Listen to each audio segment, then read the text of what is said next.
The first step to finishing the product is always going to be in removing your hardware. You don't want to stain or finish with the hardware installed for obvious reasons. You're going to end up seeing the lighter color behind it if you do that, and you're going to have a lot harder work to clean up.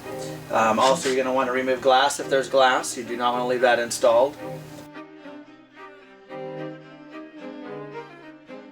Now when you remove the shelves, you might find that on the Whittier products, they do screw the bottom of the pins here, the pegs, to the bottom of the shelf, so in shipping they don't move around. So be aware that you might have to get a Phillips screwdriver and undo those screws before these will come out.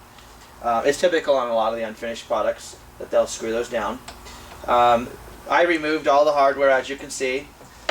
I didn't remove the hinges. I don't typically remove the hinges. I just wipe those free of the stain once I'm done. I'll leave the screws typically in, so I have a way to be able to pull the drawers in and out without touching the actual drawer or getting my fingerprints on them. I put a little blue tape on it. It's good to have some blue tape.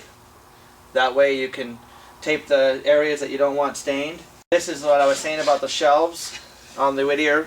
On this particular Whittier product, they actually have a groove in it. Not all of them have that, but that's a nice feature on this product. Other than that, we're getting ready for the next stage. Now that the hardware is all off and everything is taped up where I want taped, we're now going to be sanding down the unit with a fine sanding block. This will remove any raised grain hairs and any debris that we don't want on it. And then again, make sure you've taken the hardware and put it in a location separate from the product that you're going to be staining. That way you don't mess up and get any stain on the glass or on the knobs or any other hardware. But it's also not necessary to remove the backs. You're just going to stain the backs. So again, just begin by go with the grain. Make sure you're always going with the grain with the product, so you don't want scratches going against the grain. So go with the grain and just do a nice fine sand. You may find some areas that might have a little leftover glue that you want to sand a little bit more.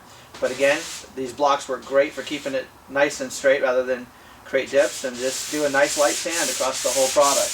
Afterwards, if you have an air gun, blow it off. If not, then use a vacuum cleaner with a dust brush on it and maybe a tack cloth. Now that I've aired the product off, the next step would be if you're going to brush the product, I would recommend removing the drawers out of the main unit. When you pull it out, there's these clips on the side. One pulls up and one pulls down, and then they just slide right out. Now be sure that when you do put these drawers back in, with these full extension glides, there is a technique. You do not want to ever put the glides back in with these extensions out. What you want to do is push them in